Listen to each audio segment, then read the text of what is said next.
오늘 주제는 제목대로 믿음에 대해서 좀 나누려고 합니다. 이 기도와 믿음은 굉장히 연관 관계가 강하죠. 왜냐하면 여러분 기도를 한다라는 것은 믿음이 있어야만 기도를 할 수 있습니다. 그러니까 여러분이 교회를 왔다 갔다 했어도 기도가 안 되는 이유는 믿음이 없으면 기도가 되지 않습니다. 하나님을 믿기 때문에 나오는 내 고백이 기도잖아요. 그러니까 내가 믿음이 생겨야 기도라는 것이 회복이 되는 것이죠.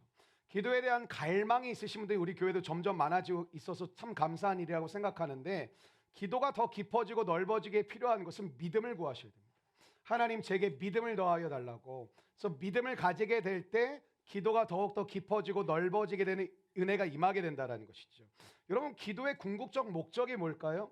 어쩌면 응답이라고 생각하실지 모르겠지만 사실 응답이 아닙니다. 생각해 보세요. 여러분이 어떤 A라는 기도 제목을 가지고 기도를 해갔어요. 근데 하나님이 그 A라는 기도의 제목에 응답을 하셨어요.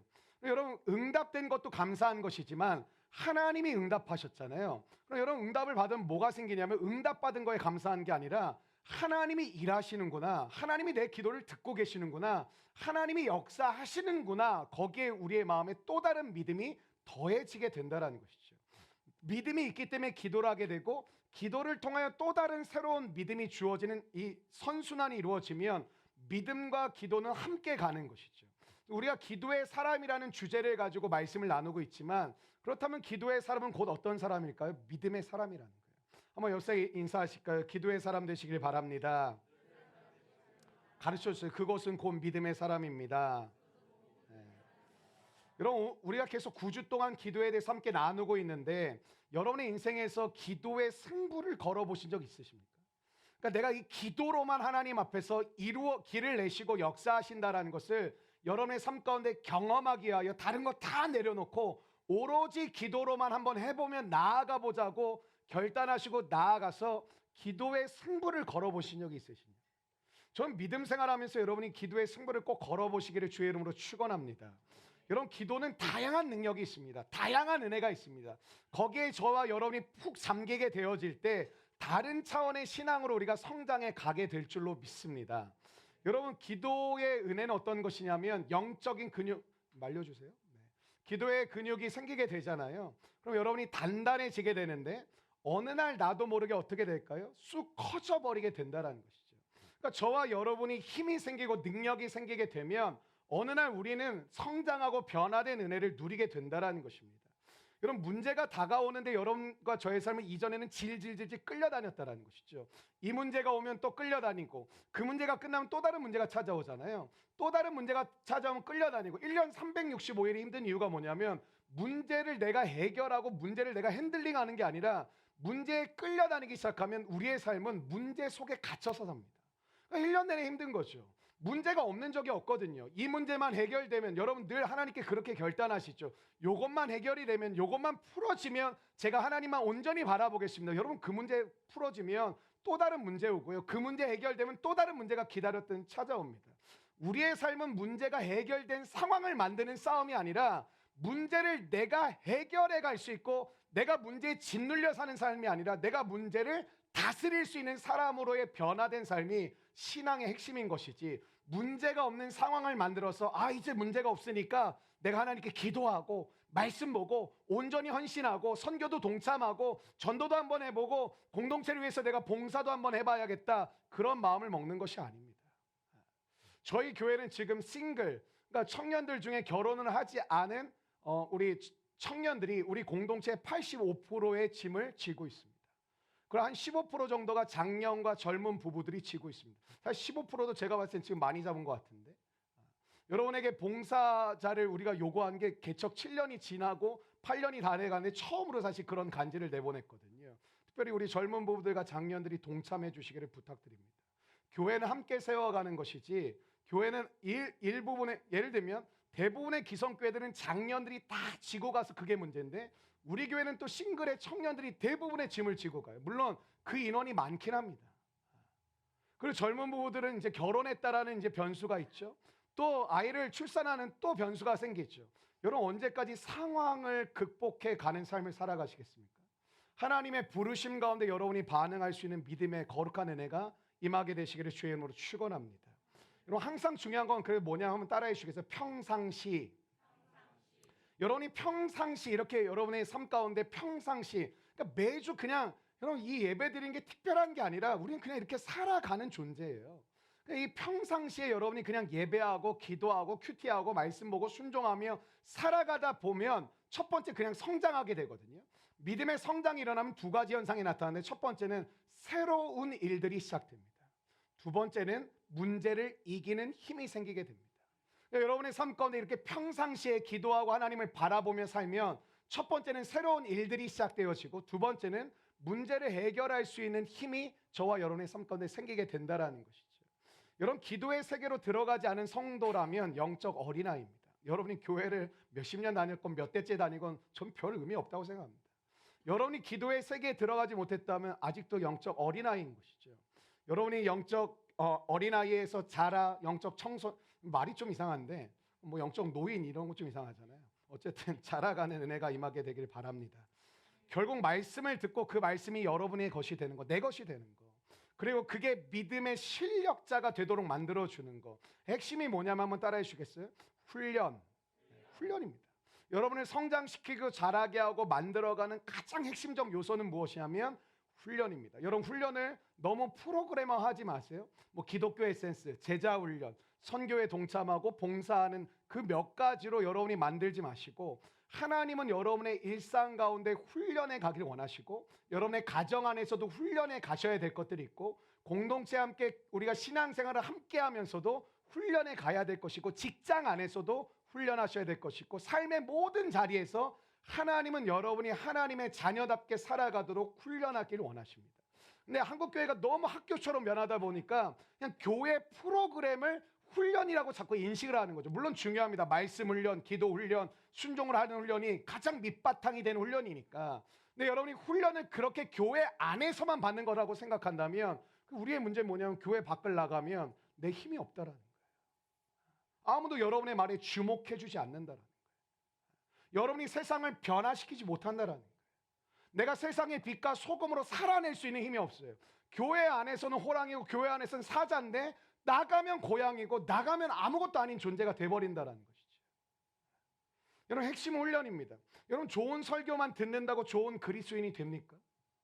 많은 사람들이 착각해 유튜브로 뭐 소위 유명한 목회자의 설교를 계속 들으면 내가 좋은 그리스도인이 된다고 착각하는 것이죠. 좋은 교회를 다니면 좋은 그리스도인이 됩니까? 소위 유명한 교회 사람들이 몰리는 이유는 이 교회와 자기를 동일시하는 것입니다. 내가 이런 교회를 다니니 나는 그런 신자라고 생각을 하는 것이죠.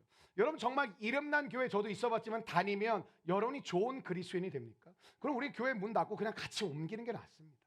그게 맞는 거라면.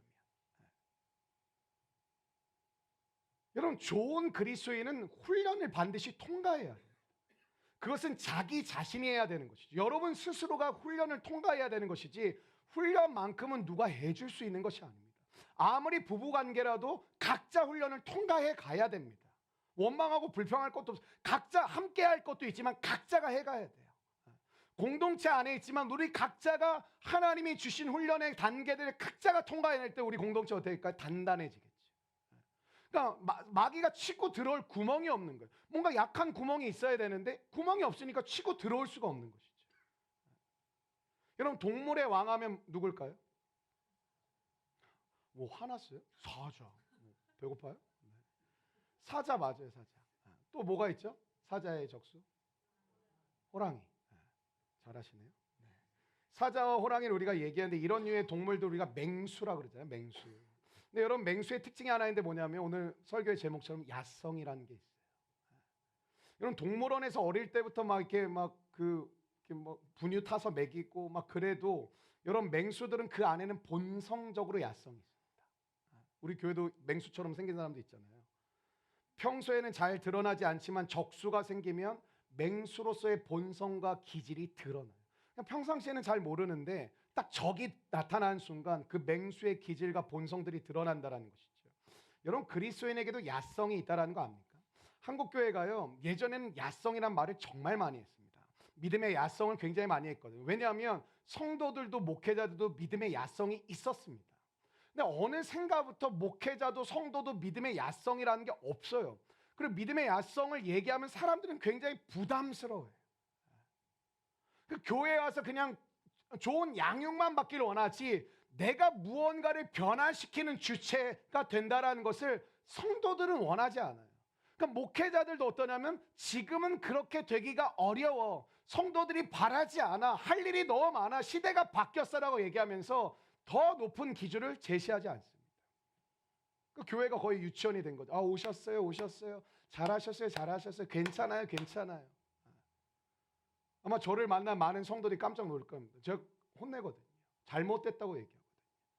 그럼 다 잘하십니까? 다 옳으십니까? 다 맞습니까? 근데 우리는 그런 얘기를 듣는 거 소화 자체가 안 돼요. 교회 왔는데 목사님이 나한테 뭘 잘못한대. 뭐 간사님이 나를 무시하는 것 같아. 내가 모를 수 있지. 그걸 꼭 그렇게 얘기해야 돼? 여러분, 어린 아이한테 잘못하는 걸 얘기 안 합니까, 부모가? 너 그렇게 하면 안 돼. 그렇게 하면 그렇게 하는 건 아니야 라고 설명을 해줘야 되는 거죠. 오늘 우리의 삶 가운데 그리스도인의 야성이 중요한데, 오늘 본문이 말하는 것은 무엇이냐면 야성에 대한 내용이에요. 믿음의 야성을 가진 사람들의 가슴 뛰는 이야기가 히브리서 11장에 전면에 깔려 있습니다. 38절에 이렇게 이야기하더라고요. 이런 사람은 세상이 감당하지 못하느니라. 이런 사람은 세상이 감당하지 못하느니라. 여러분, 이 사람들의 특징은 무서워하는 게 없어요. 칼날도 무섭지 않대요. 한 사람이 한 나라를 이겼대요. 여러분, 사자들의 입을 막아버렸대요. 죽는 것을 무서워하지 않았대요. 여자들이 이렇게 얘기해요. 고난을 받는데 구차하게 풀려나고 싶지 않다. 죽이려면 죽여라. 여인들이 그렇게 얘기했다라는 거예요. 여러분, 이 모든 게 뭘까요? 그리스도인들을 끊임없이 우리를 흔들고 있는 대상들이 있다라는 것이죠. 세상의 공존권세 잡은 자의 목적은 뭘까요? 믿는 자들의 믿음을 흔들어 놓기를 원하는 것이죠. 야성은 둘째치고 정말 어린아이 같은 믿음에 머물러 있게 만들거나 정말 유치원, 유아원 수준으로 우리를 만들어서 믿음의 장성한 분량에 이르지 못하게 만드는 것이 사단이 하는 일입니다. 세상이 하는 일입니다. 여러분, 이 모든 게 뭘까요? 원래 믿음의 우리가 본래 사람들이 살아가는 본래의 모습이 뭐냐면 칼날을 무서워하지 않더라. 한 사람이 한 나라를 이기더라. 죽는 것을 두려워하지 않더라. 그게 원래 믿는 사람의 본래 모습이라는 거예요. 대단한 모습이 아니라 하나님이 말씀하신 원래 본래 하나님을 믿고 살아가는 사람들의 본래 모습이 뭐냐면 히브리서 11장이에요. 여러분, 이걸 자꾸 영웅장이라고 얘기하시면 안 됩니다. 나와 다른 사람들의 이야기, 하나님의 특별한 능력과 은사와 기름 부으심과 하나님의 특별한 섭리를 갖고 있는 사람들.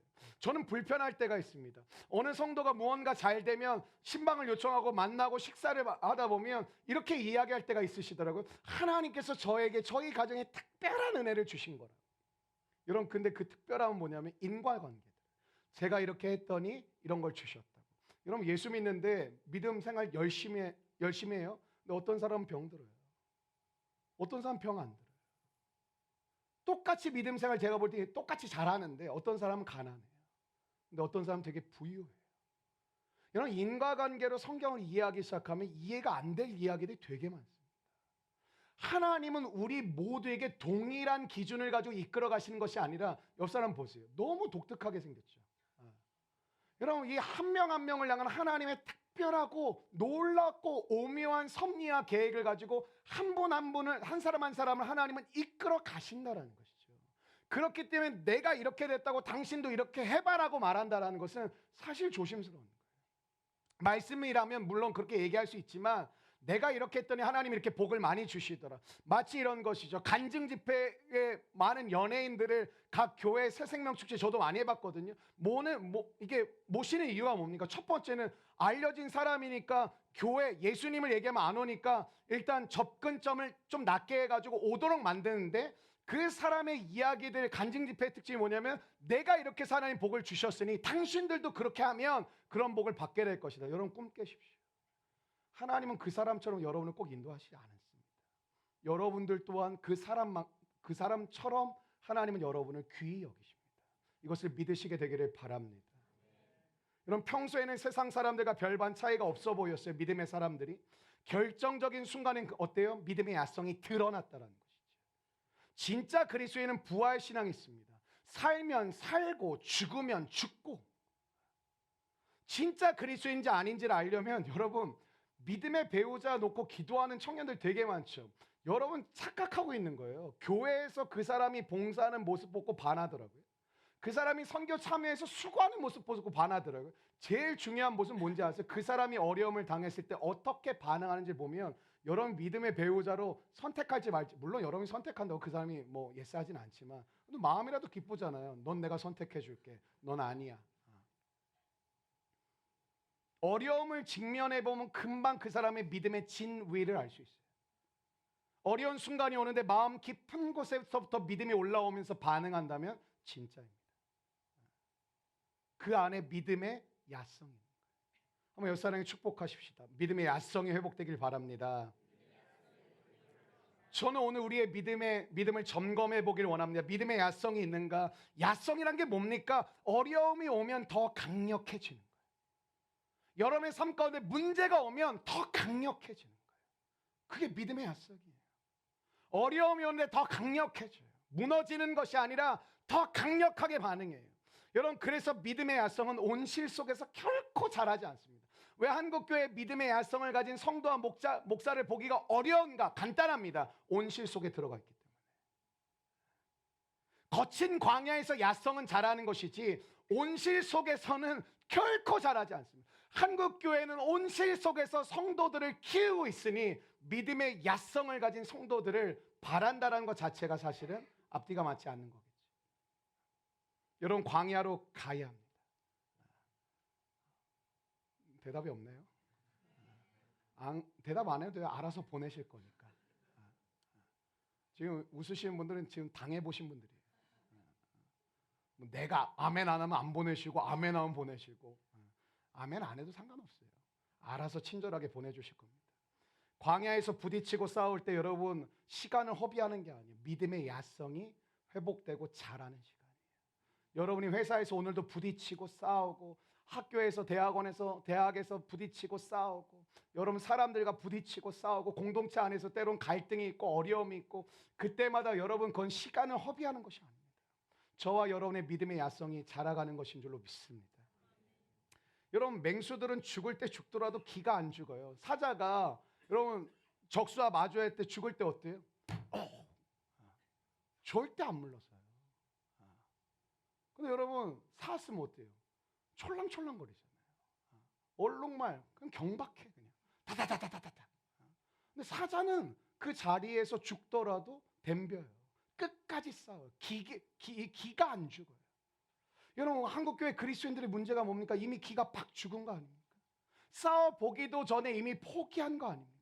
싸우려는 마음은커녕 이미 나는 졌어. 나는 그렇게까지는 못할 것 같아. 나는 그런 일을 할 만한 사람이 아니라고 여러분이 이미 접어두시지 않았습니까? 그냥 교회를 착실히 다니면서 좋은 목사님 만나고 좋은 교회 공동체를 만나서 그냥 좀 편안하고 은혜도 많이 받고 좀 내가 원하는 스타일의 요소들이 이 교회 공동체에 있다면 난 그것으로 만족한다고. 저는 오늘 그게 깨지기를 주의 이름으로 축원합니다.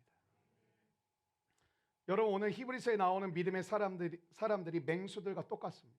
절대 기가 안 죽습니다. 칼날을 들이대는데 절대 기가 안 죽습니다.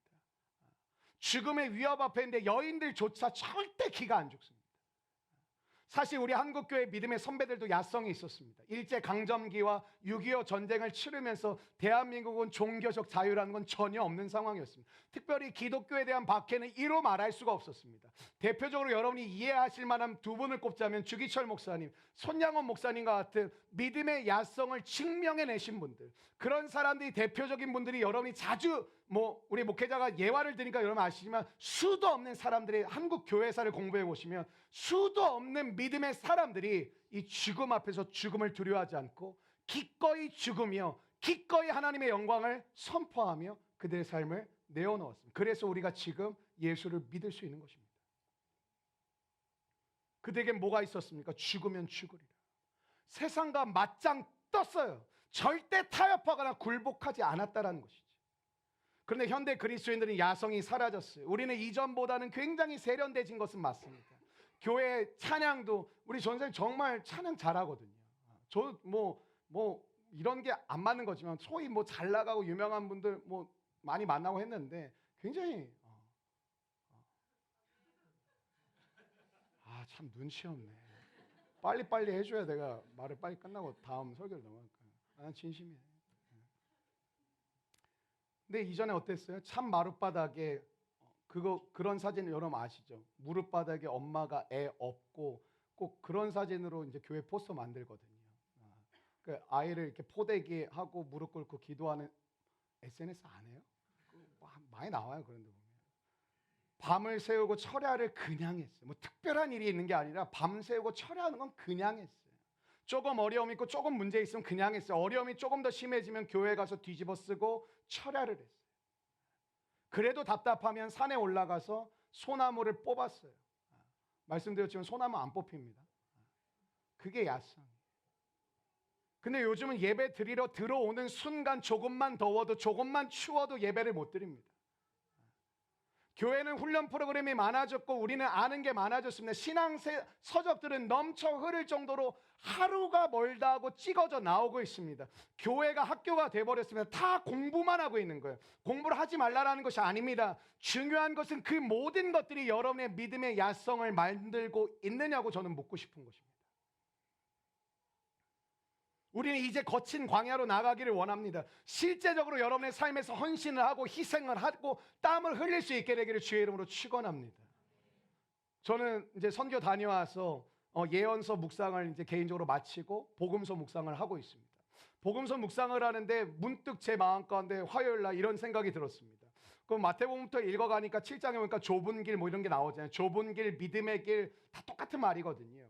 믿음의 길, 좁은 길을 가야 된다는 건 아마 이 자리에 계신 분, 제가 봤을 때 우리 교회 한 90% 정도는 동의하지 않을까 싶습니다. 그런데 왜 여러분의 삶 가운데 실제적으로 믿음의 길, 좁은 길을 걸어가신다고 여러분 여기십니까? 제가 질문해 보면 그러지 못한 것 같아요. 전 부족한 것 같아요 라고 답변하는 분들이 훨씬 더 많으시더라고요. 여러분은 아마 좁은 길로 가야 된다고 믿는 것 같습니다. 믿음의 길로 가야 된다고 생각하시는 것 같습니다. 그렇기 때문에 이 금요일날 밤에 이 자리에 계시다고 저는 그렇게 믿고 있습니다.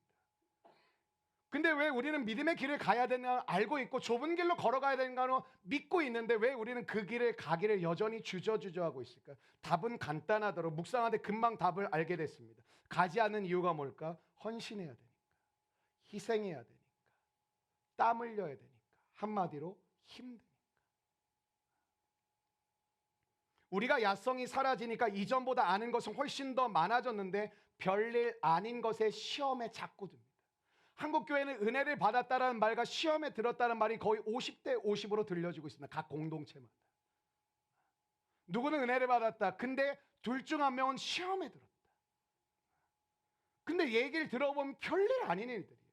교회마다 우리는 아직 경험해보지 못했지만 직분자를 선출할 때마다 난리가 납니다. 권사가 안 되고 장로가 안 되면 시험 들어서 교회를 안 나옵니다. 히브리서 11장에는 한 번도 나오지 않은 내용입니다. 여러분, 영적 타이틀이 중요한 게 아닙니다. 중요한 것은 영적 실력입니다. 실력이 없는데 타이틀이 무슨 소용입니까? 여러분, 직분에 목매지 마세요. 여러분, 그런 시대가 갔어요. 제가 목사잖아요. 목사가 직분이거든요. 목사님이라고 해서 존중하고 존경받는 시대는 끝났어요. 직분 때문에 존경해주는 시대 이미 지나갔어요. 새로운 시대가 이미 왔습니다. 이제 어떤 시대냐? 너 영적 실력이 있는가?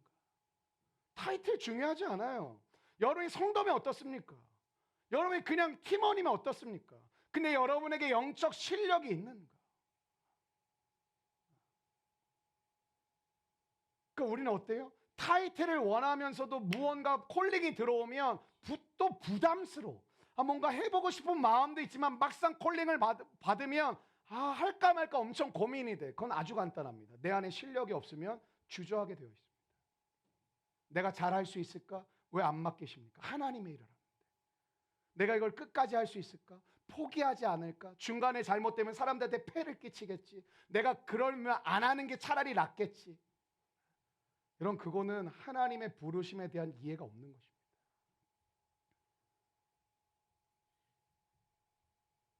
여러분, 거친 세상 속에서 세상과 타협하지 않고 믿음으로 승부 보는 그것이 저는 야성인 줄로 믿습니다. 그저 교회 안에서만 순종한 것으로 끝나는 것이 아니라 세상 속에서 강력한 야성을 가진 그리스도인으로 살아가기 위해서 오늘 우리가 여기에 모인 줄로 믿습니다. 믿음이란 뭘까요? 신자와 불신자를 나누는 기준점입니다. 여러분, 우리의 이름이 뭡니까? 신자, 믿는 자. 믿음으로 살아가는 자, 믿음이 삶의 동력인 자, 믿음이 모든 삶의 이유가 되는 사람, 그게 신자입니다. 우리는 믿음으로 살고 믿음으로 죽고 믿음으로 시작하고 믿음으로 끝내는 사람들입니다. 히브리서 11장을 보면 끊임없이 반복되는 단어는 하나입니다. 믿음으로 믿음으로 믿음으로 믿음으로 믿음으로, 끊임없이 믿음으로라는 단어가 반복됩니다. 믿음을 때문에 뭘까요? 우리는 nothing, 아무것도 아니라는 거예요. 여러분, 우리가 누구를 믿고 삽니까? 하나님을 믿고 삽니다. 유한한 인간이 위대하신 하나님을 믿고 살아가는 거, 믿음의 진가는 나에게 있는 것이 아니라 우리가 믿고 있는 대상, 그 하나님은 그 대상을 얼마나 믿는가에 따라 결정이 되는 거죠. 여러분 보세요. 종이가 있습니다.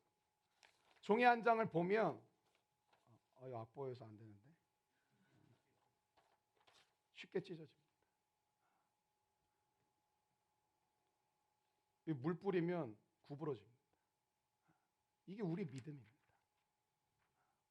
근데 이걸 콘크리트 벽에 완전히 촥 밀착을 해가지고 하면 이걸 뚫다가 내 손가락이 뚫립니다.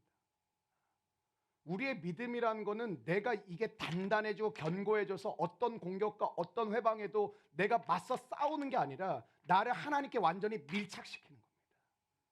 그럴 때 우리에게 찾아오는 공격과 어려움을 나는 이길 수가 없는데 내와 함께 하시는 그분 때문에 승리하는 것이 믿음인 줄로 믿습니다.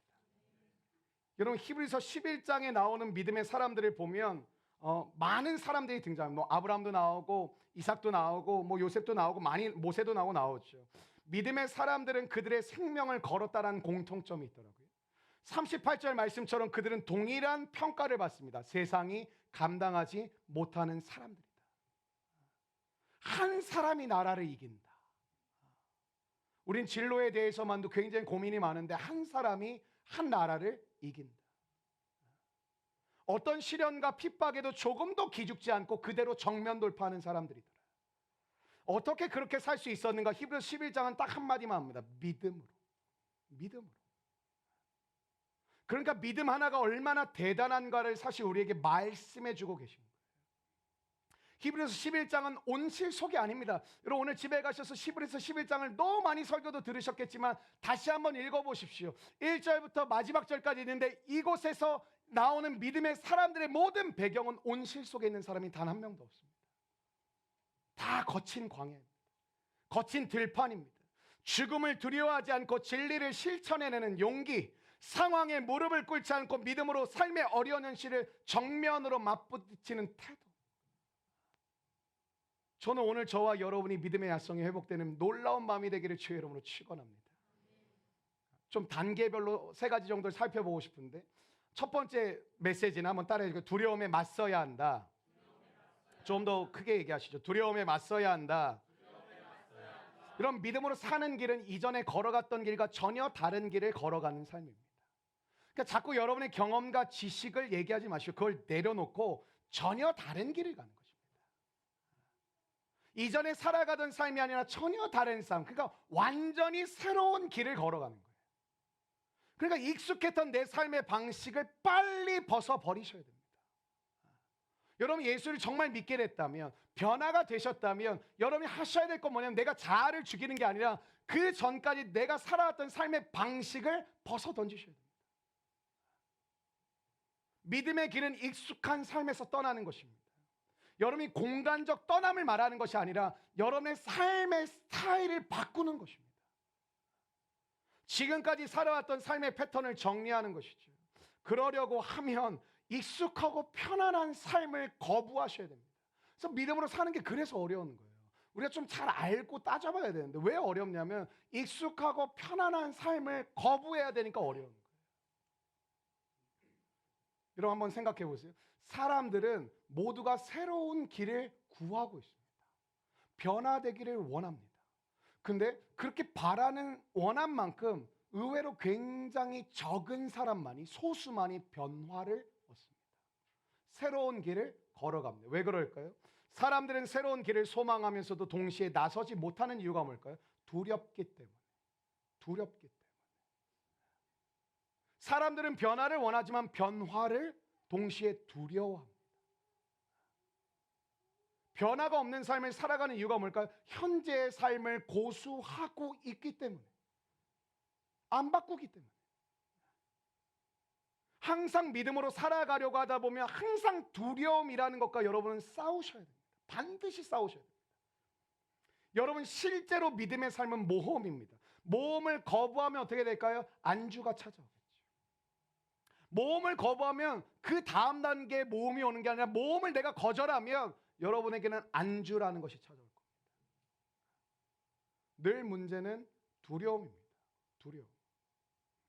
믿음과 두려움은 같이 갈 수가 없습니다. 믿음과 두려움은 같은 공간 안에 있을 수 없습니다. 여러분 안에 믿음이 있든지 두려움이 있든지, 믿음 반 두려움 반, 치킨 반반도 아니고. 믿음의 야성은 뭐예요? 두려움에 맞서는 거예요.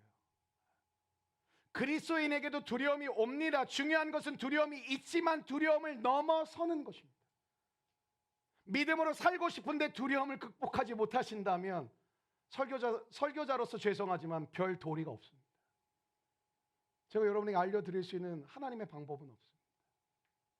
두려움은 맞서는 방법밖에 없습니다. 야성은 두려움에도 불구하고 뭐예요? 믿음의 길을 선택하는 용기죠.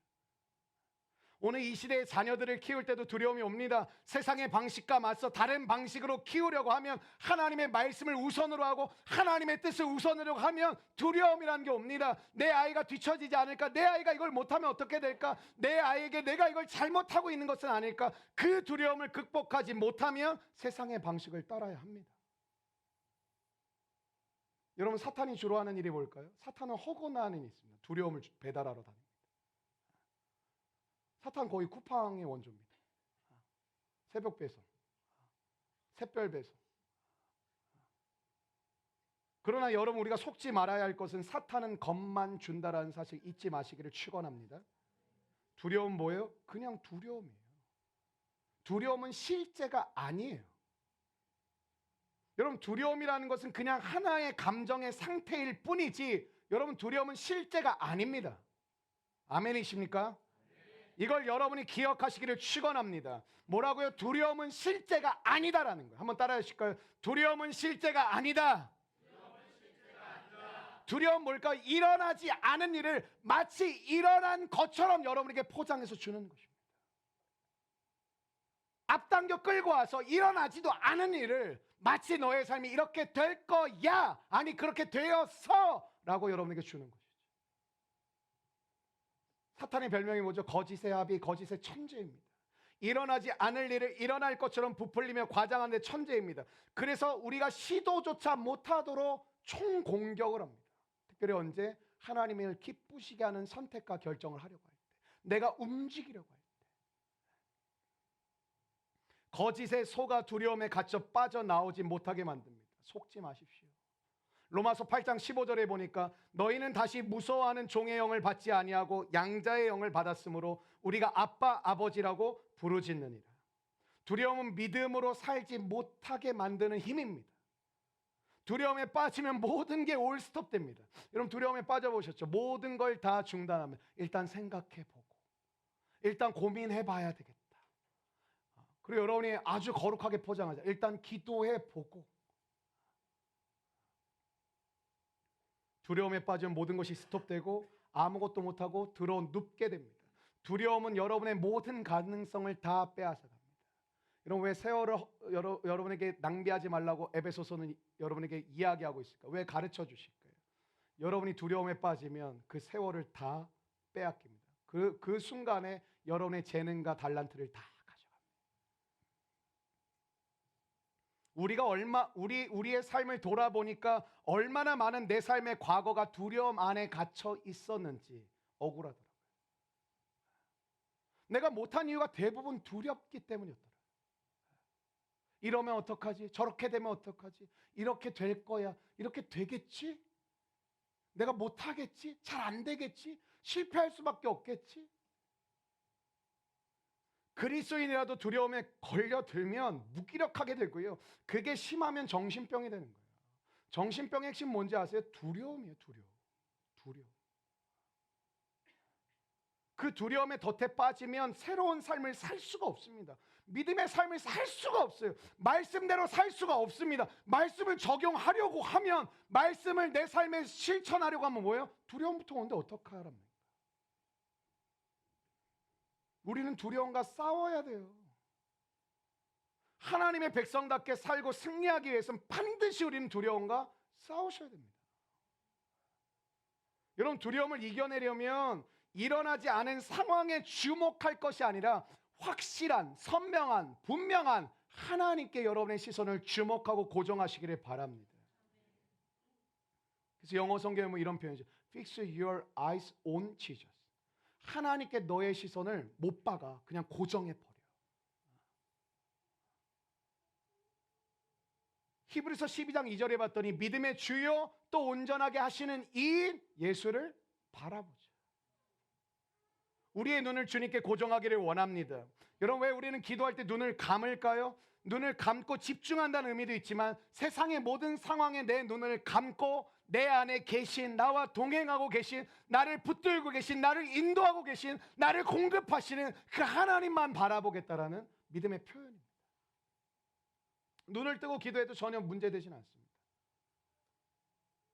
근데 감고 하세요. 내가 무서워요. 여러분, 기도 시간에 여러분 뭘 보십니까? 상황을 보려고 기도하십니까? 아닙니다. 우리는 기도를 통하여 나와 함께하고 계신 하나님을 보기 위하여 기도하는 것이죠. 여러분, 기도의 출발에 가장 중요한 것은 무엇일까요? 그래서 하나님의 위대하심을 찬양하는 것입니다. 내가 기도하는 이유가 뭡니까? 모든 문제를 해결하실 수 있는, 모든 삶을 다스리시는, 온 세상을 통치하시는 하나님을 내가 믿습니다. 그래서 그 하나님을 찬양함으로 우리의 예배는 열어가는 것이죠. 준비 찬양이 이딴 거 없습니다. 상황을 바라보고 있으면 두려워지게 되어 있습니다. 누구나. 여러분, 골리앗을 넘어뜨린 어린 소년 다윗은 골리앗에게 시선을 고정하지 않은 유일한 한 사람이었습니다. 우리 이스라엘 갔다 오신 분들 기억나세요? 엘라 골짜기. 그 광활한 골짜기에 이스라엘의 정예 군사들이 모여 블레셋의 골리앗 장수 한 명을 바라보는데 모두가 골리앗을 바라보는 거죠. 골리앗을 바라보고 났을 때 그들의 결론은 두렵다라는 것입니다. 그럼 무엇을 봤을까? 어떻게 하면 우리가 가진 무기로 이 골리앗을 이길 수 있을까? 자기가 가진 것에 그들은 오로지 집중하고 있었다는 것이죠. 근데 엘라 골짜기에서 하나님만 주목한 한 사람, 다윗. 그는 형들의 도시락, 배달의 민족 주문 이거 하러 갔거든요. 전쟁터에 막 도착했습니다. 그는 지금까지 양을 치던 들판의 목자로 살아가면서 그 양을 치던 들판에서 하나님의 임재를 경험했던 사람입니다. 그의 고백이 무엇입니까? 하나님께서 나를 사자와 곰의 발톱에서 나를 건져내셨다. 여러분, 다윗은 하나님을 실제로 경험했습니다.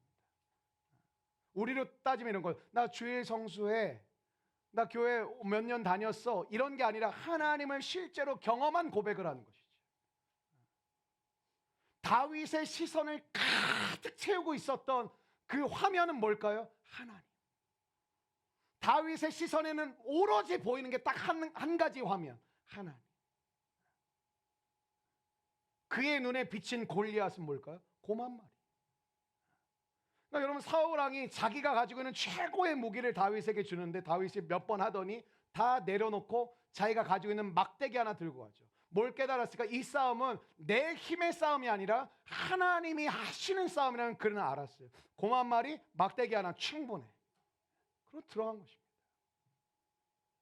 오늘 여러분의 삶 가운데 여러분을 두렵게 하는 골리앗 있지 않습니까? 사람이든지 상황이든지 돈이든지 미래든지 불투명한 미래든지 여러분의 삶 가운데 그 골리앗 앞에 여러분은 하나님을 보고 계십니까? 하나님이 보이십니까? 아니면 그 골리앗만 계속 바라보고 있었는데 누구나 두려움에 빠져 들어가는 것이죠. 어떻게 된다고요? 다 아무것도 못하고 무기력해지고 결국엔 끌려갈 수밖에 없는 것입니다. 두려움을 이겨내는 비밀이 다윗에게 있었어요. 뭐예요? 하나님을 바라보는 것. 한번 따라해 주실까요? 하나님을 바라보는 것. 믿음의 야성은 우리에게서 나오는 것이 아닙니다. 여러분이 기도를 많이 하고 열심히 해서 나오는 것이 아닙니다. 여러분이 기도를 할 때 하늘로부터 임하는 것입니다. 하나님이 주시는 것입니다. 하나님을 얼마나 절대적으로 신뢰하느냐에 따라 야성이라는 것이 내 안에 나오기 시작하는 것입니다. 결정적인 것은 무엇입니까? 오늘 우리가 얼마나 부지런히 하나님만을 바라보고 있는가. 거기에서부터 하나님은 믿음의 야성이라는 것이 내 안에서부터 흘러나오게 하신다는 것이죠. 왜 우리는 종종 실패하고, 아니 날마다 실패하는 것처럼 느껴지는가? 하나님보다 세상을 너무 열심히 바라보고 계시기 때문입니다. 너무 세상에 빠져 살아가고 계시기 때문입니다. 여러분, 우리가 금요일 밤마다 은혜로 무장하고 우리의 시선이 하나님의 강력한 임재 가운데 사로잡혀 있으면 두려움은 사라지게 될 줄로 믿습니다. 여러분, 이렇게 말씀 듣고 기도하고 영적으로 충만한 상태로 나가보십시오. 배는 게 없습니다. 두려워지는 게 없습니다.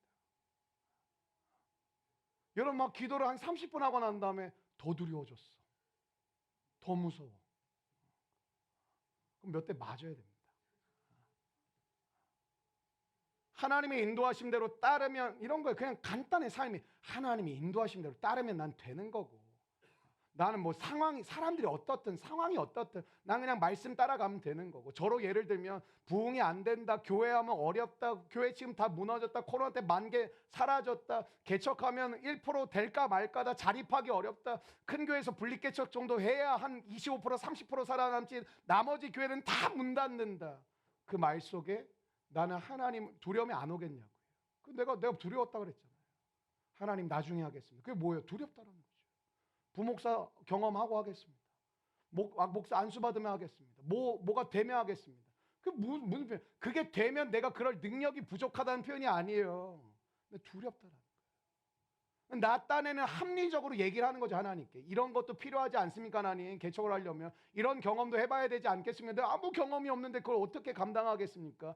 교회의 주인은 하나님이신데 나는 뭐예요? 나만 바라보니까 이것도 채워야 되고 저것도 필요하고, 이게 안 되면 난 다 실패할 것 같은데. 여러분도 마찬가지 아니십니까? 왜 두려움입니까? 나를 바라보면 두려움이 옵니다. 상황은 똑같은데 여러분이 어때요? 이렇게 믿음의 생활로 충만해지면 왠지 다른 감정이 올라오는 거예요. 내가 근거 없는 자신감이 생긴다니까요. 상황은 똑같은데 바뀐 건 없는데. 그러니까 그때 뭐가 되죠? 도전할 수 있는 거죠. 여러분, 하나님에게서 눈을 떼시면 두려움은 밀려옵니다. 두려움이 오면 믿음은 사라집니다. 믿음에서 멀어지면 하나님에게서 멀어집니다. 그러면 어때요? 삶은 시들시들해져 가는 거예요. 사람들이 요즘 그리스도인들이 은혜가 아무것도 아닌 줄 알고 또 이렇게 섬김이 아무것도 아닌 줄 아시는데, 전 이 자리에서 지금 여러분을 살려보려고 몸부림을 치고 있는 중이에요. 듣든 어떻게 되든 내 그 반응에 신경 쓰면 뭐 이거 하겠습니까? 믿음으로 두려움을 이기면 야성이 살아나죠. 모험을 할 수 있는 담대함이 생깁니다. 그때 역사는 일어나는 것입니다. 하나님은 두려움을 이긴 사람을 사용하십니다. 아무리 약속의 땅을 하나님이 다 준비해 놓았어도, 아무리 기가 막힌 축복을 하나님이 여러분에게 예비해 놓으셨어도 두려움의 강을 건너지 않는다면 그건 여러분의 것이 되지 않습니다. 여러분, 그 땅을 한 걸음도 밟을 수 없습니다. 저는 우리 공동체 참 우리 청년들, 믿음의 성도들에게 도전하고 싶은 것이 무엇이냐? 여러분이 이렇게 깨어서 하나님 앞에 나아가고 있는 건 너무 감사한데 이것으로 끝내시면 안 됩니다. 너무 때로는 안타까운 게, 저는 기도하면 느끼는 것이, 이 성도를 향한 하나님의 놀라운 은혜가 있을 것 같고, 이 지체를 향한 하나님의 놀라운 약속의 준비가 있을 것 같은데, 두려움이라는 강을 건너지 못해서 결국에 그 땅을 밟아보지도 못하는 안타까운 일들이 굉장히 많습니다. 내 믿음은 안전하다고 생각하는 그 착각에서 빠져나오십시오. 난 해볼 만큼 해봤다고 하는 그 영적 교만에서 내려오십시오. 저는 오늘 예배를 통해 우리의 고백이, 모두가 이런 고백이 나왔으면 좋겠어요. 나는 하나님 외에는 아무것도 두려워하지 않겠습니다. 나는 하나님 한 분만을 두려워하겠습니다. 세상을 두려워하지 않겠습니다. 믿음의 삶은 두려움과 싸우는 거예요. 여러분, 믿음으로 살아간다는 고백은 뭐예요? 두려움과 싸우는 거예요. 그런데 두려움과 맞서 싸우려고 하면 하나님께 주목하셔야 됩니다. 그래서 여러분, 우리의 삶에 하나님을 주목하는 시간을 지금보다 훨씬 더 좀 늘리셔야 됩니다. 두려움이 많으면 현실에서 빠져나오셔서 하나님에게 집중하시고 하나님이 내 삶의 시야를 가득 메우는 그 은혜가 내려올 때까지, 내게 부어주실 때까지, 그 충만함을 경험할 때까지 여러분 나아가십니다. 그걸 경험하지 못하면 우리의 삶은 믿음의 삶을 산다는 건 불가능합니다. 두려움과 맞서 싸우실 수 있는 사랑하는 우리 조이풀의 성도들 되시기를 축원합니다. 두 번째 단계요. 이게 첫 번째는 믿음의 야성을 회복하기 위한 행동이 첫 번째가 뭐냐? 단계요. 3단계인데 첫 번째는 우리가 두려움과 맞서야 된다. 그 두 번째 그 단계를 지나가면 두 번째 단계에 이제 봉착하게 되시는데 그 두 번째 단계는 뭐냐면 따라해 주시겠어요? 믿음으로 한계 지점을 돌파하라. 믿음으로 한계 지점을 돌파하라. 이런 우리의 삶에 어디든 데드라인이라는 것이 있습니다. 많은 사람들이 이미 시도해봤고 도전해봤고 경험했고 여러분이 각자의 삶의 영역들이 있으시잖아요. 전문 영역들도 있고 일하시는 영역들도 있고 삶의 전공들도 있으시고. 근데 여러분 그 영역을 딱 들어가 보면 수없이 많은 사람들이 이미 여러분보다 실력도 뛰어나고 실력도 뭐 떨어지고 여러 가지 종류의 사람들이 이미 많이 실패하고 넘어지고 그래서 모든 사람들이 결론을 다 내리고 있는 데드라인이 있습니다. 어떤 걸까요? 이 선은 넘을 수 없다. 그게 데드라인이에요. 믿음의 삶은 그 데드라인을 지나가는 거예요. 한계에 도전하는 것입니다. 우리에게는 수없는 한계가 있습니다. 한 가지가 아닙니다. 어떤 분은 이제 나이가 많아라고 얘기해요. 근데 이게 장년들이 얘기하시면 내가 그런가 하고 받아들이겠는데 청년들이 20대 뭐 29대 30대 30대가 됐더니 달라. 회개하라. 천국에 가까웠다. 뭐예요? 스스로 자기 나이를 누가 얘기해주지도 않는데 자기 스스로 자기 나이라는 것을 가지고 자신의 인생의 한계를 그어놓는 거예요.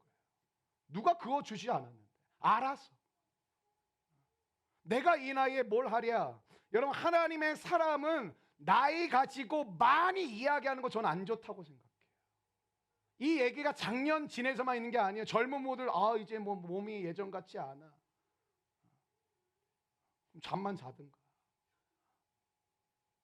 모세가 120세 때까지 기력이 쇠하지 않았어요. 갈렙이 85세에 아무도 가려고 하지 않는 정복하기를 두려워했던 그 땅을 향해 이 산지를 내게 주셨어요. 85세. 우리 교회는 전원 다 갈렙 동생들입니다. 갈렙보다 나이 많은 사람 없어요, 우리 교회.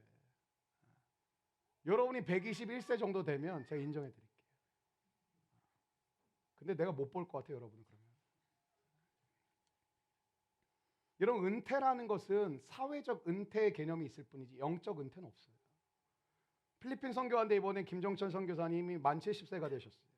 목사님 나 내년에 이제 미국 가면은 목사로서는 은퇴합니다. 어떠세요? 했더니 이상하네요. 그러시더라고요. 뭐라고 바로 무슨 얘기가 나오냐. 근데 선교는 계속 할 겁니다. 선교사가 은퇴가 어디 있습니까? 그분의 은퇴는 뭐냐면 무릎이 생명을 다할 때까지. 내가 보니까 걸어서 올라갈 수 있을 때까지 하나님이 쓰시면 쓰임을 받는 거지. 뭐 나이가 많아서 나이가 적어서 그런 건 세상의 이야기예요. 넌 나이가 많아서 안 돼. 넌 너무 어려서 안 돼. 사실 제가 꿈꾸는 공동체 아시겠지만 세대가 연합하는 거. 왜 그러냐면 교회는 세상에 여러분 경영학 공부하시는 분도 아시겠지만 조직이라는 이 학문을 배우면 이거 효율성을 엄청 따지거든요. 교회가 그걸 그대로 갖고 들어온 거예요. 나이대별로. 그래야 공통의 관심사들이 있으니까. 대화가 좀 잘 통하니까. 새 가족도 처음 오자마자 찾는 건 나와 나이대가 비슷한 사람을 찾거든요. 그게 편하죠, 사실은. 하나님이 쓰시면 숨이 넘어가기 직전까지 멋지게 쓰임받는 사람들 못 보셨습니까? 숨을 헐떡거리면 주님이 데려가시기 일보 직전인데 모든 가족과 주변에 있는 사람들이 다 와서 마지막 돌아가시는 그 임종의 순간을 지켜보는데 이분이 마지막까지 하는 말은 뭐냐면 예수 믿어라. 제가 꿈꾸는 삶입니다. 마지막 숨이 넘어가기 그 직전까지 또렷한 정신으로 하는 내뱉는 말은 예수 믿어라. 여러분 무슨 한계가 있으신가요? 난 돈이 없어요? 돈이 없는 게 한계예요? 난 돈이 없어서 사업을 못해요? 아니에요. 성경에서 말하는 이야기가 아니에요. 인간이 만든 이야기예요. 난 재능이 없어요. 난 경험이 없어요. 수없이 많은 실패로 여러분의 자존감이 바닥을 치고 있어요. 그게 한계입니까? 이 모든 것을 넘어서게 만드는 것이 믿음인 줄로 믿습니다. 믿음으로 산다라는 것은 그 한계에 도전하는 것입니다. 하나님이 믿음을 주셨다라는 것은 내가 그동안 안 됐던 그곳까지 가는 게 아니라 안 됐던 그곳을 향해 도전하는 것입니다. 믿음의 특징은 뭐예요? 현실에 안주하지 않는다라는 거예요. 게으르지 마십시오. 그건 악입니다. 게으르고 악한 종아, 착하고 충성된 종아, 성실하십시오. 신실하십시오. 주님 앞에 부지런히 살아가십시오. 여러분, 우리의 인생이 짧습니다. 믿음의 현실에 대한 거룩한 불만족을 품고 무엇인가 변화가 일어나기를 소망하는 마음으로 살아가는 여러분이 되시기를 주의 이름으로 축원합니다. 보통의 사람들은 안정된 삶을 살아가는 게 목표입니다. 20살이건 30살이건 40살이건 50살이건 다 똑같아요. 목표가 뭡니까? 안정된 삶을 살고 싶습니다. 보통의 사람들은 다 그게 목표입니다. 근데 믿음의 사람들은 다른 거예요. 안정된 환경이 오면 오히려 믿음의 사람들은 뭘 느끼죠? 새로운 일을 시작할 때가 되었다고 그들은 그 사인으로 받아들입니다. 새로운 일을 시작할 때가 되었다. 이게 믿음의 특징이에요. 신앙생활도 한 교회에서 오래 하다 보면 안정감이야. 사람들도 많이 알고 또 서로 인정이 되어지고 어떤 사람인지 다 우리가 서로 잘 알고 또 이곳에서 하는 것이 익숙해지고 편해지고 안정감이 옵니다. 근데 그 안정감이라는 게 때로는 여러분의 믿음의 빨간불을 켜는 것입니다. 긴장하지 않거든. 땀을 흘리는 것보다 여러분의 삶에 물질적이든 뭐든 간에 누리는 게 더 많아지면 항상 믿음은 문제가 생깁니다. 내가 땀 흘리는 것보다 누리는 게 훨씬 더 많아. 모든 사람들이 원하는 자본주의 세상에 원하는 삶이죠. 근데 믿음은 항상 그때 빨간불이 거의 80% 이상은 켜지더라고요. 위기예요. 사람들은 복이라고 얘기하지만 영적으로는 위기인 경우가 너무 많아요. 언제나 초심의 마음으로 좀 더 새로운 것에, 좀 더 어려운 것에 도전할 믿음을 가지시게 되기를 주님의 이름으로 축복합니다. 좀 더 새로운 것, 좀 더 어려운 것. 사역을 하다 안정이 되면 대부분의 사람들은 거기서 기득권이 생기죠. 여러분, 교회에서 가장 무서운 곳은 주방이에요. 그래서 우리 교회 주방이 없는 거예요. 칼 들고 있잖아요. 거의 대장인 권사님이거든요. 그분의 말 앞에 모두 국자를 들든 뭘 들든 경의를 표합니다. 자, 국을 준비하라. 알겠습니다. 명령을 어기는 순간 너 잠깐 나와봐. 넌 지금 저기서 재료를 다듬어야 되는데 내가 칼질을 시켜준 거야. 똑바로 해. 알겠습니다. 그렇게 알겠습니다 안 하면 3명한테 끌려갑니다. 성경적이죠. 근데 여러분이 어떤 사역을 우리 교회처럼 개척이면은 우리 교회는 청소년 사역이 지금 없잖아요. 근데 여러분에게 그런 마음을 예를 들어 주셨어요. 근데 청소년 사역을 아무것도 없는 이 토양에서 여러분이 하나님의 은혜 가운데 일궈 놓으셨어요. 근데 그게 안정되었어요. 그러면 여러분 그게 여러분의 기득권이 돼요. 그때부터 목이 뻣뻣해져요. 근데 오히려 어떤 사람들인지 아세요? 안정되고 나면 그걸 다른 사람한테 물려줘요. 그리고 자기는 또 다른 사역을 교회 안에서든 세상에서든 개척해가요. 그게 믿음의 사람들의 특징인 줄로 믿습니다. 믿음은 안정된 것을 거부합니다. 새로움을 시도합니다. 하나님의 부르심을 따라 본토 친척 아비집을 떠난 아브라함은 어땠죠? 우리 믿음의 모델이죠. 우리가 믿음 할 때마다 늘 가장 많이 나오는 대상은 아브라함입니다. 근데 여러분 그거 아십니까? 아브라함의 삶은 항상 텐트를 쳤다라는 거. 아브라함은 한 번도 말뚝을 박은 적이 없습니다. 한 번도 안주하지 않았습니다. 한 번도 정착하지 않았어요. 아브라함은 늘 텐트를 치고 장막을 치고 살고 또 접고 이동하고 또 접고 이동했어요. 그게 믿음의 모델인 아브라함의 삶이에요. 한계를 돌파하지 않는 삶을 살면 저와 여러분은 현실의 벽에 딱 갇히게 됩니다. 누구나 편안하고 안정된 것을 좋아하지 누구나 불안한 걸 누가 좋아합니까? 그러나 한계에 도전하지 않는 삶은 일종의 정신적 장애에 빠진 삶이 돼요. 믿음으로 한계에 도전해야 됩니다. 모두가 안 된다고 하는 것에 도전하고 싶은 마음이 여러분의 마음 가운데 불일 듯 일어나게 되기를 축원합니다. 언제 기적이 일어납니까? 한계 지점을 향해 거침없이 도전하고 나아갈 때 하나님의 기적은 일어나게 될 줄로 믿습니다. 홍해 앞에선 이스라엘 백성들은 절대 안개였습니다. 바다로 어떻게 옵니까? 더 이상 갈 곳이 없습니다. 한계 지점 앞에서 모세의 결단은 어떻게 됐죠? 홍해를 갈라놓았어요. 뭐예요? 부딪혀야 돼요. 부딪혀야 돼요. 하나님의 말씀이라면 목숨을 걸고 다가가다 보면 그 끝 지점에서 기적이라는 게 나타납니다. 사랑하는 여러분, 우리는 모두가 연약합니다. 그러나 연약하다고 하는 곳에 머물러 있으면 안 되죠. 하나님의 능력을 의지하고 나가는 힘이 바로 뭐예요? 믿음의 야성입니다.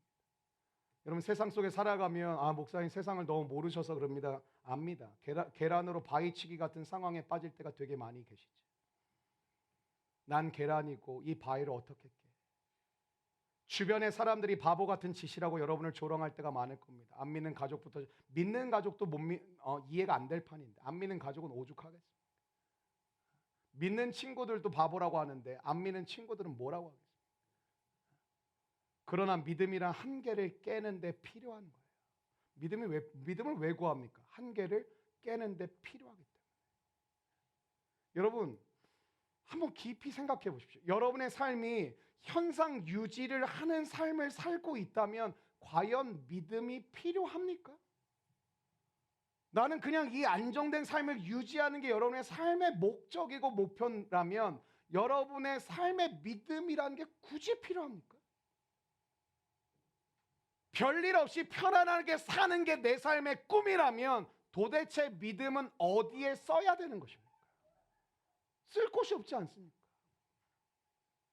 한 번뿐인 인생의 믿음으로 한계에 도전하고 용기 있는 선택과 결단으로 하나님이 주신 땅을 밟는 은혜가 있게 되길 주님의 이름으로 축원합니다. 믿음으로 눈을 뜨면요, 할 일이 너무 많이 보여요. 여러분이 못할 일이 보이는 게 아니라 여러분이 해야 할 일이 너무 많이 보여요. 왜요? 새로운 세계가 열리거든. 내가 완전히 다른 존재가 되거든. 하나님은 우리가 주저앉지 않기를 원하세요. 믿음으로 도전하기를 원하십니다. 사랑하는 여러분, 부딪히십시오. 도전하십시오. 하나님이 부르시는 뜻 가운데 서게 되기를 주의 이름으로 축원합니다. 마지막 세 번째 단계는 뭐냐면, 첫 번째 두려움에 맞서야 된다. 그다음 그 두려움에 맞서게 되면 믿음으로 한계의 지점을 돌파하는 이 일들을 해야 된다. 그럼 어때요? 마지막 세 번째는 따라해 주시겠어요? 믿음의 야성을 드러내라. 믿음의 야성을 드러내라. 여러분, 믿음이라는 것은 교회 안에서 나눔하고 토론하는 것으로 끝나면 절대 안 됩니다. 선교 갔다 와서 은혜 많이 받았어, 참 좋았어, 거기서 끝나면 안 됩니다. 믿음은 우리끼리 좋다는 것으로 절대 끝나면 안 됩니다. 믿음의 야성은 뭐예요? 거친 삶의 자리에서 빛나는 거예요. 그 주신 은혜를 가지고 거친 삶의 자리로 들어가세요. 부딪히세요. 싸우세요. 맞서세요. 은혜 받아서 뭐 할 겁니까? 어차피 시간 지나면 사라질 건데. 여러분, 사자의 야성이 안전한 동물원 우리 안에서는 나올 수가 없습니다. 거기서 뭘 나와요? 몇 걸음 뛰면은 끝인데. 하면 우리는 막 놀리는데 우리가. 옛날에 동물원 갔다가 코끼리 놀렸는데 코끼리가 재채기를 해가지고 날 공격하더라고요. 전 잽싸게 친구 뒤에 숨었거든요. 친구 하얀색 티셔츠를 입고 있는데 진짜 여기가 완전 검해졌어요. 그리고 또 놀렸어요. 우리. 여러분, 교회 안에서는 우리의 믿음의 진위를 확인할 길이 없어요. 우리 교회 안에서 믿음 너무 좋으세요. 믿음 생활 너무 잘하세요. 믿음 대단하세요. 여러분, 믿음의 진위는 사실 교회 안에서 제가 목사로서 어려운 게 뭐냐면 여러분의 믿음의 진위를 알기가 어려워요. 대부분의 목회자는 그냥 교회에서 열심히 하는 걸로 인정을 하고 끝나죠. 근데 여러분의 믿음의 진위를 확인할 수가 없어요. 왜? 교회 안에서 믿음을 평가한다는 것 자체가 불가능해요. 여러분의 믿음은 세상 속에서 나타나는 거예요. 믿음은 치열한 삶의 현장 속에서 믿음을 적용하며 살았는가, 교회 안에서의 점수가 아니라 교회 바깥에서의 점수로 사실 드러나야 돼요. 그렇게 확인이 돼요. 그래서 예전에 어떤 교회 담임 목사님이 참 똑똑하다고 생각이 됐어요. 그 목사님. 장로님과 권사님은 선출된 그 가정에 아무런 예고 없이 자녀들만 딱 모았어요. 각 가정마다 이렇게 테이블로 앉게 했어요. 그래서 엄마 아빠를 위해서 우리가 뭘 해야 되나 보다 그렇게 해서 앉았는데 물었어요. 너가 보기에 너희 엄마는, 너희 아빠는 가정에서 그리스도인이니? 직장에서 그리스도인이니? 근데 진짜 너무 솔직하게 아니요. 저희 교회는 여자친구 잘못 만나가지고 노예처럼 끌려온 형제들이 되게 많습니다. 제가 하는 질문이 있습니다. 여자친구를 보고 아내를 보면서 하나님을 느껴본 적이 있어요? 그러면 형제들이 그때 굉장히 이렇게 끌려와가지고 아무 표정이 없다가 너무 좋아해. 그걸 눈치를 한번 봐. 아니요.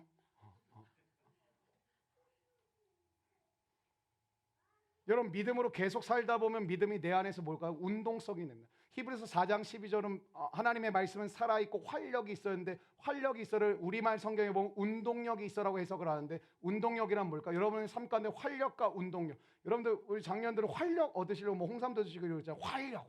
활력이 뭘까요? 나이가 들면 움직이는 운동력이 약해지기 때문에 이런 보조제를 통해서 내 몸이 활성화되도록 만드는 게 뭐 약 드실 때 알고는 드시는 거죠. 활성화시키려고 그 활력이라는 표현을 쓰거든요. 그게 운동력이거든요. 나이가 들면 자꾸만 앉아만 있고 싶고 눕고만 싶고 움직이는 거 진짜 아유 이게 힘들잖아요. 활력을 공급받으려고 뭐 홍삼도 먹고 뭐 약도 먹고 하는 거잖아요. 하나님의 말씀이 마치 영적 홍삼과 같다라는 거죠. 그 말씀이 내 안에 들어오면 그 말씀은 활력이 된다는 거예요. 운동력이 된다는 거예요. 뭐예요? 여러분을 끌고 가기 시작한다는 거예요. 여러분을 움직이게 만든다라는 거예요. 여러분을 가만히 앉아두지 못하게. 첫 번째 증상이 뭐냐? 하나님을 사랑했을 뿐인데 이웃을 사랑하게 된다. 신경이 쓰인다라는 거예요. 관심이 생긴다라는 거예요. 자꾸만 이 사람이 어떻게 지내는지 궁금해진다라는 거예요. 그러다 보니까 어때요? 기도라는 게 터져나오는데 중보하게 된다라는 거예요. 팀 모임에 나가는 것이 형식적이 아니라 이제는 정말로 궁금하고 이제는 정말로 알고 싶고 내가 정말 이들을 위해서 무언가 하고 싶은 마음으로 모일 때 그 팀은 강력해지는 거예요. 그래서 믿음을 계속 적용하고 사는 사람들은 나중에 성격도 변해요. 소극적이었던 사람이 굉장히 적극적으로 변합니다. 그게 누군지 아세요? 저예요. 저는 굉장히 소극적이었던 사람입니다. 사람들 앞에만 이렇게 서면 우물쭈물. 부모님이 걱정에 대해서 어렸을 때 저를 웅변학원에 보냈어요. 깜짝 놀라셨던 건 뭐냐면 여기 서서 이 연사 하니까 근데 다른 사람 앞에서 우물쭈물. 엄마 뒤에 숨고 아빠 뒤에 숨고. 근데 제 동생은 또 그런 저를 잘 짓밟는 놈이었거든요. 뭐 해볼래 그러면 저는 우물쭈물. 제 동생 나와서 막 뭘 해요.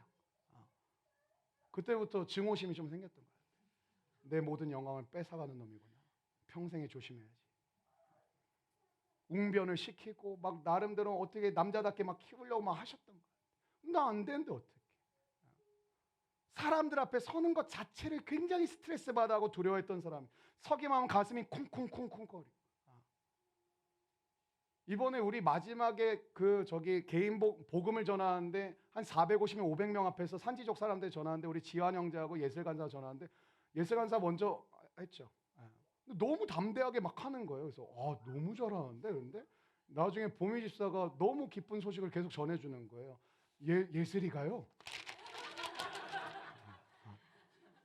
우리는 그렇게 안 보였거든요. 너무 말을 또박또박 너무 강력하게 선포하고 막 산지족들이 막 경청을 하더라고. 근데 보미 집사가 너무 재밌었는지 목사님 예슬이가요. 계속 이랬다고. 보미 집사가 그런 사람이 아닌데 너무 그렇게 나도 너무 웃기더라고. 믿음의 삶은 우리의 삶의 스타일을 바꿔요. 저는 굉장히 조용한 사람이에요. 진짜 얌전한 사람이에요.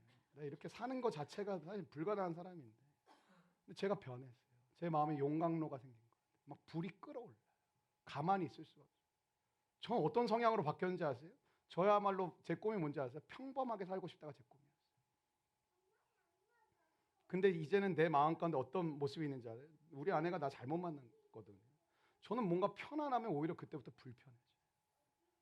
뭔가 도전하고 싶고 부딪히고 싶고 뭔가 잃어가고 싶고 하나님을 기쁘시게 해드리고 싶고. 전 기준이 되게 높아요. 여러분이 저 만나서 힘든 거예요.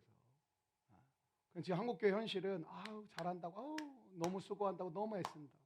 근데 성경은 그렇게 얘기하지 않아요. 전 그게 가능하다고 생각해요. 여러분 이런 우스갯소리 농담 들어왔어요? 어떤 사람이 절벽에 떨어지다가 막 하다가 나뭇가지 붙잡게 됐어요. 그럼 막 난리가 났죠. 누구 없어요. 저 좀 살려주세요. 갑자기 위에서 누가 얘기하는 거예요. 내가 도와줄게요. 그 나뭇가지를 놔요. 그럼 내가 살려줄 수 있어요. 그런 거예요. 뭐 말도 안 되는 소리 하고 있어. 이걸 놓으면 내가 어쩌란 말이야. 그것만 딱 놓으면 살려줄게요. 그래요. 이 사람이 열받아 누구예요? 그랬더니 하나님이다. 이 사람이 뭐라는 줄 알아요? 하나님 말고 다른 사람 없어요?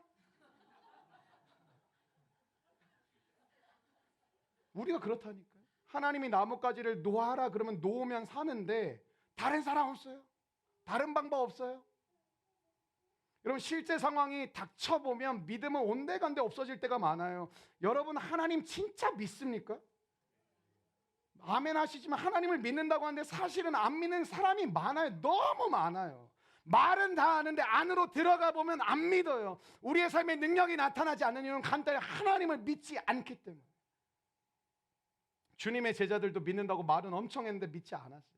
풍랑인데 예수님이 함께 그 배에 계심에도 불구하고 예수님을 깨워요. 야단법석을 떨어요. 주님이 함께 계실 때 왜 두려워요? 예수님 뭐라고 하세요? 믿음이 없는 자들아. 7차 필리핀 선교를 이번에 7번째 갔습니다. 저는 선교 갈 때마다 제 역할은 너무너무 많습니다. 근데 제가 인식하고 있는 담임 목사로서 제가 가지고 있는 가장 중요한 역할은 뭐냐면 우리 함께 가는 성도들의 믿음을 깨우는 역할입니다. 끊임없이 계속해서. 여러분 보셔서 아시겠지만 지난 석 달 동안 정말로 열심히 준비했고 정말로 몸을 갈아 넣을 듯이 우리 준비팀들은 너무너무 수고를 많이 했고 특별히 이번에 우리 서영희 팀장 보면 너무너무 마음의 감동과 하나님의 일하심을 많이 봤는데 근데 어때요? 딱 가면 그 엄청난 기도와 믿음을 가지고 갔지만 날씨가 더우면 힘이 들면 생각지 않은 상황이 벌어지면 쥐가 튀어나왔거든요. 자매들 그 침낭이로. 근데 난 속으로 그랬어. 잘 됐다. 계속 뛰어다녀라. 왜냐면 너무 상황이 내가 얘기했던 거는 이번에 너무 달라가지고 선교사님 다른 선교사님인가? 내가 이럴 정도였거든요. 왜 이렇게 잘해주지? 너무 힘든데 데리고 가나? 그럼 이게 상황이 딱 닥치면 온데간데 없이 믿음이 사라져버려요. 제 역할은 뭐냐? 여러분의 믿음의 실체를 드러나도록 계속 얘기하는 거거든요. 여러분 선교가 좋았다는 말 그런 말 하지 마세요. 여러분과 제가 뭔데 평가를 해요. 선교가 좋았다. 오늘 예배가 좋았다. 여러분이 예배가 안 좋았어도 그날 하나님의 임재가 가득할 수 있어요. 여러분의 상태가 안 좋아서 그렇지. 다 자기중심적인 거잖아요. 내가 뭔가를 느꼈고 뭔가를 받고 뭐가 좋았으면 좋은 선교, 좋은 예배. 내가 뭔가 불편했고 내가 뭔가 안 느껴졌고 내가 뭔가 뭐 와닿는 게 없었으면 오늘 예배는 좀 그랬던 것 같아. 이번 선교는 이번엔 좀 별로였던 것 같아. 감히 어떻게 우리가 그런 평가를 합니까? 선교가 좋았다는 말을 이 정도로 우리가 해석해야 되는 거 아닙니까? 제가 하나님을 끝까지 믿어서 승리하게 된 선교였습니다.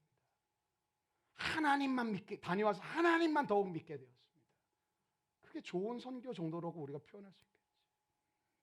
자꾸 평가하려고 하지 마십시오. 내게 주신 은혜에 감사하시기를 축원합니다. 하나님께 드린 결단에 집중하시기를 바랍니다. 예배도 평가하지 말고 팀 모임도 평가하지 말고 간사님도 평가하지 말고. 여러분 믿음은 하나님의 말씀에 나를 완전히 맡기는 것입니다. 믿음은 동사입니다.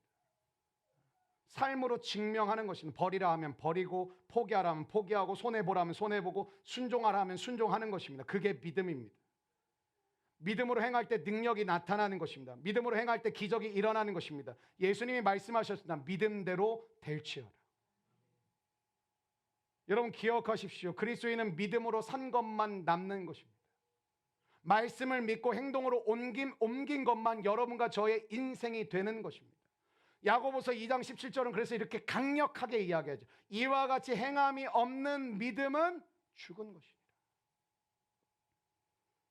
하나님의 말씀의 은혜를 받았네, 설교가 좋네, 필요 없어요. 말씀으로 살아보았더니 진짜더라. 이 고백이 있어야 될 줄로 믿습니다. 여러분 우리가 믿음으로 살면 진짜 하나님의 능력이 나타납니다. 믿음으로 무엇인가를 시도했을 때 남들이 안 된다고 하는 것이 여러분의 삶을 통해 되는 것을 증명하시기를 바랍니다. 저는 우리 조이풀이 청년들 안 모여, 청년들 다 떠났어, 이러한 때에 청년들 부흥은 사라졌어, 끝났어 할 때 청년의 부흥이 일어날 지어다. 장년의 부흥이 일어날 지어다.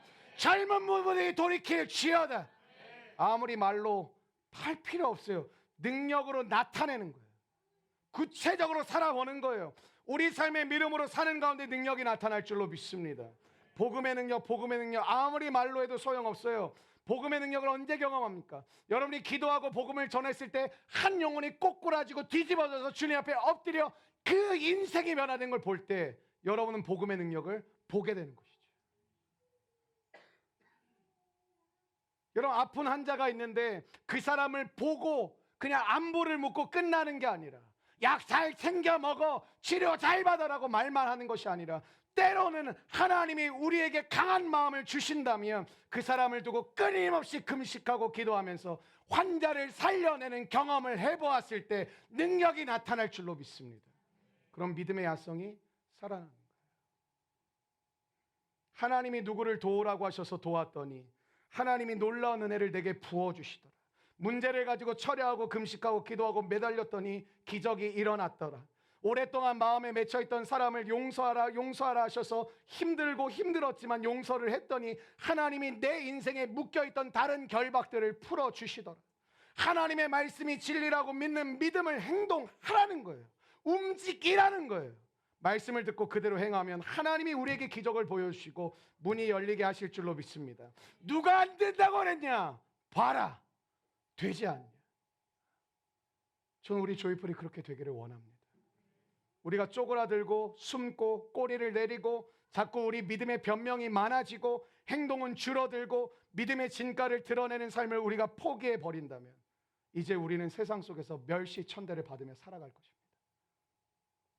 여러분의 회사 다니시면서 회사가 어려워질 때가 많죠. 경기가 안 좋고 지금 코로나 이후에 굉장히 어려운 기업들이 많이 있으니까 크든 작든 회사들이 많이 어렵지 않습니까?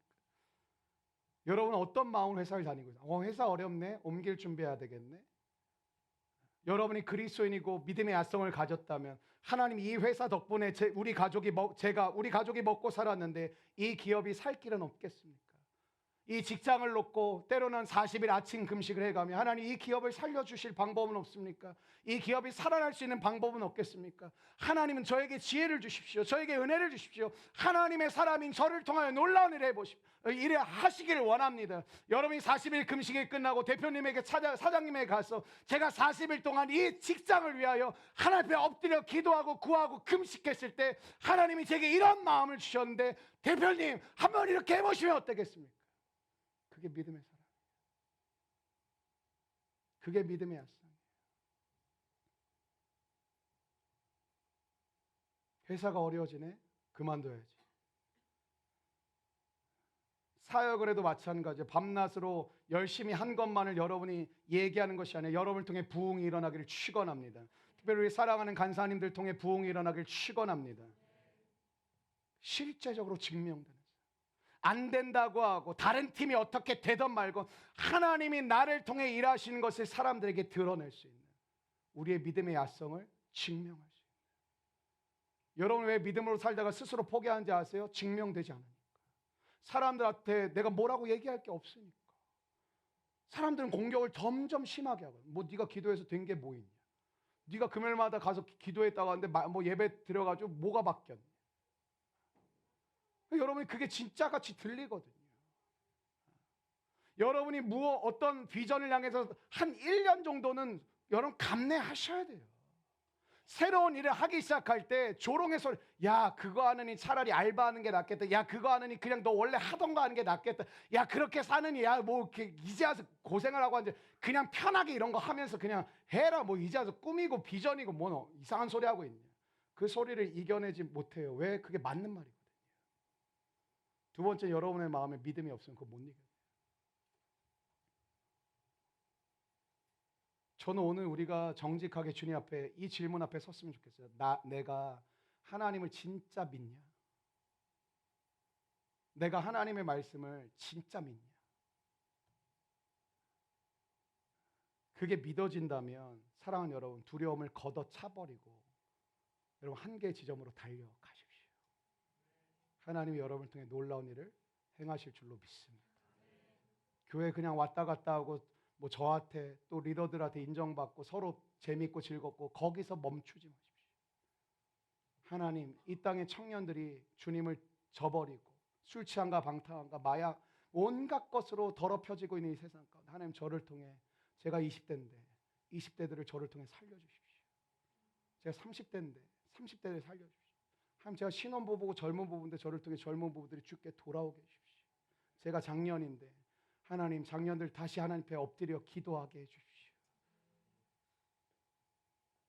여러분 상황에 타협하지 않게 되길 바랍니다.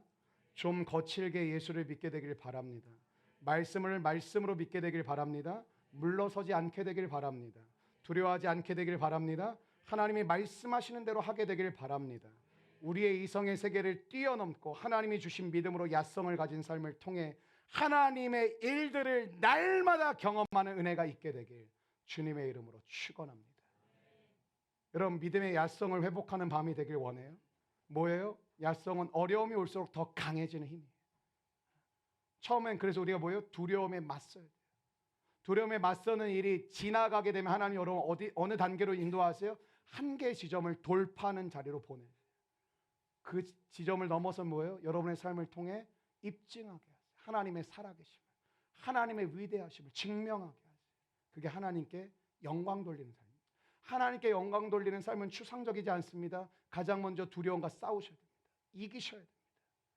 그리고 한계 지점을 부딪히셔야 됩니다. 그리고 하나님이 돌파하게 하실 것입니다. 그럼 뭐예요? 하나님이 여러분의 삶을 통해 증명될 거예요. 안 된다고 한 사람도 어디 있냐? 봐라! 되지 않냐? 하나님이 일하시면 되지 않냐?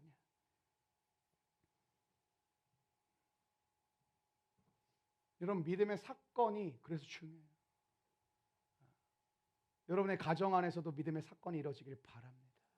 여러분의 직장과 삶의 모든 자리에 부르심의 자리에 그 은혜가 충만하시기를. 그래서 우리 조이풀이 믿음의 야성이 있어서 문제가 가득한 정말 점점 문제가 충만한 세상 가운데 그 문제와 부딪힐수록 더 강력해지고 문제를 해결해 갈 수 있는 힘, 문제에 짓눌리는 삶이 아니라 이제는 문제를 내가 다스릴 수 있는 그 믿음의 삶이 되시기를 축원합니다. 많은 사람들이 돈에 대한 고민이 많습니다. 돈을 사랑하지 말라 그러고 돈이 많아지면 내가 하는데 여러분 돈에 대한 부분도 똑같습니다. 돈을 다스리는 힘을 받으셔야 됩니다. 그건 하나님만 바라보셔야 돼요. 그때 돈에 짓눌리고 왜 돈을 사랑하며 일만하게 뿌리라고 그랬어요? 그만큼 돈은 매력적이라는 거예요. 그만큼 여러분의 마음을 뺏어갈 게 너무너무 많은 걸 하나님이 알아요. 돈은 도구예요. 도구에 너가 짓눌림을 당하고 다스림을 받는 게 아니라 내가 다스리라는 거예요. 충만하라, 정복하라, 다스리라.